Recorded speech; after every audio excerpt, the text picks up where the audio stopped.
Hello good morning class. So कल हम लोगों ने ऑस्कुलेटिंग प्लेन की इक्वेशन पढ़ी थी, है ना, कैसे हम इक्वेशन निकाल सकते हैं ऑस्कुलेटिंग प्लेन की। तो इस वाले सेक्शन में एक तो यही था ऑस्कुलेटिंग प्लेन की कैसे इक्वेशन निकालते हैं, एनालिटिक फंक्शन हमें नहीं करना है। उसके बाद एक और डेफिनेशन है which is important to do questions and examples. वो क्या है, order of contact between curve and surface. ठीक है, किसी कर्व और सरफेस के बीच में कितना कॉन्टैक्ट, मतलब कितनी बार एक दूसरे को टच कर रहे हैं, तो वो order of contact between curve and surface क्या होता है। If P, P1, P2 and Pn points on a given curve lie on a given surface and P1, P2, Pn coincide with P, then the curve and the surface are said to have the contact of nth order at point P।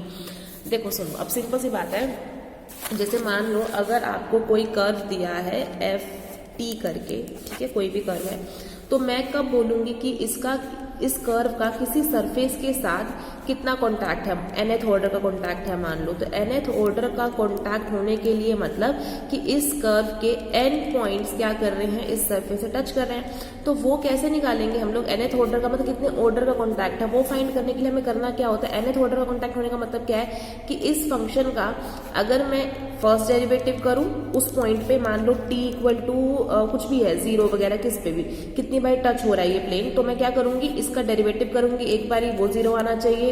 f double dash T मतलब इसका second derivative भी 0 आना चाहिए, चलती जाऊंगी।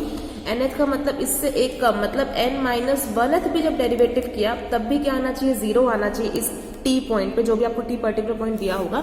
But at this point मतलब nth order exactly क्या होना चाहिए, उस पे 0 नहीं आना चाहिए। समझ रहे हो, जैसे कि अगर मैं किसी को बोलना चाहती हूँ कि थर्ड ऑर्डर का कॉन्टैक्ट है, मतलब 3 पॉइंट कॉन्टैक्ट है, वो कैसे प्रूव करूंगी 3 पॉइंट कॉन्टैक्ट, कि उसका फर्स्ट डेरिवेटिव 0 हो, सेकेंड डेरिवेटिव 0 हो, थर्ड क्या हो, नॉन 0 हो उस पॉइंट पे। तो ये क्या बनेगा, इसका थर्ड ऑर्डर का contact between plane and the surface. Clear है, तो ये डेफिनेशन है first order, second order, nth order. देखो ये केसेस भी लिए हुए हैं इसने, और एक इसने डेफिनेशन दी है इन्फ्लेक्शनल टेंजेंट की। इन्फ्लेक्शनल टेंजेंट देखो क्या होता है, a straight line is called inflectional tangent to the surface S if it has second order point of contact with the surface at that point. तो जिस स्ट्रेट लाइन का किसी सरफेस के साथ कितना पॉइंट ऑफ कॉन्टैक्ट है, 2 order का, exactly 2 order का अगर पॉइंट ऑफ कॉन्टैक्ट है किसी स्ट्रेट लाइन का किसी सरफेस के साथ, तो उसको हम क्या बोलते हैं, इन्फ्लेक्शनल टेंजेंट। ठीक है, तो ये कुछ और डेफिनेशन थी, बस इसके बेसिस पे सारे आप क्वेश्चन कर सकते हो। सो एक बार एक्सरसाइज 8.3 का जरा लास्ट क्वेश्चन देखिए, 13।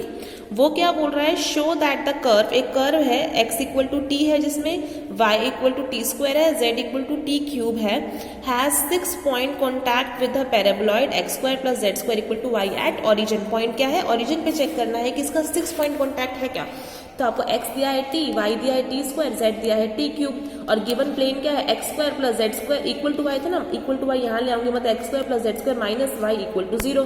फिर इनमें क्या कर दूंगी, x की जगह क्या डाल दूंगी, ये जो वैल्यूज है इनके, है ना, x y z की जगह x की जगह t, z की जगह टी क्यूब और y की जगह टी स्क्वायर डालूंगी, तो आपके एक फंक्शन बन जाएगा एफ टी। वो क्या बन जाएगा, x का स्क्वायर मतलब टी स्क्वायर प्लस z का स्क्वायर मतलब टी क्यूब का स्क्वायर, जो कि t की पावर 6 बन जाएगा, माइनस y मतलब टी स्क्वायर इक्वल टू 0। ये तो कट ही जाएगा, तो एफ टी आपका क्या बना है, टी की पावर 6।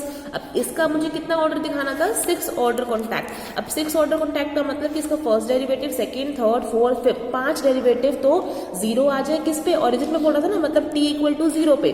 जब t इक्वल टू 0 डालूं पहले 5 डेरिवेटिव पे, तो आंसर 0 आना चाहिए, बट 6th डेरिवेटिव में t इक्वल टू 0 डालने पे 0 नहीं आएगा, तो ये मेरा फंक्शन या सरफेस कैसा बन जाएगा, 6 पॉइंट कॉन्टैक्ट वाला बन जाएगा। तो एफ टी आपको टी की पावर 6 दी है, सबसे पहले एफ डैश टी मतलब इसका सिंगल डेरिवेटिव निकालो, क्या आ जाएगा, 6 टी की पावर 5। फिर एफ डबल डैश टी मतलब इसका सेकंड डेरिवेटिव क्या आएगा, कि जो फर्स्ट डेरिवेटिव कर रहा है उसको फिर से डेरिवेटिव करो, तो क्या आ जाएगा, 30 टी की पावर 4।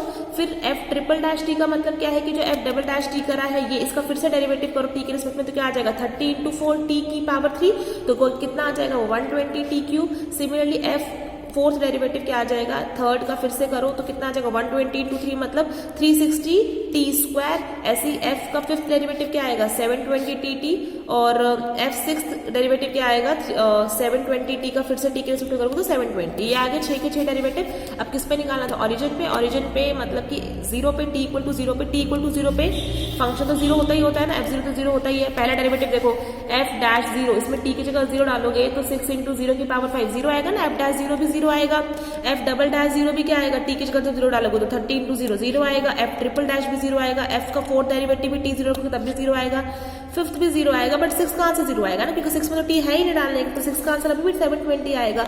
तो मतलब t इक्वल टू 0 पे पहले 5 डेरिवेटिव तो 0 हो चुके हैं, बट 6 डेरिवेटिव क्या है, नॉन 0। इसका मतलब जो गिवन कर्व है उसके पास कितने हैं, 6 पॉइंट ऑफ कॉन्टैक्ट है विद दिस पैराबोलॉइड। क्लियर है, तो ये क्वेश्चन ऐसे करने हैं।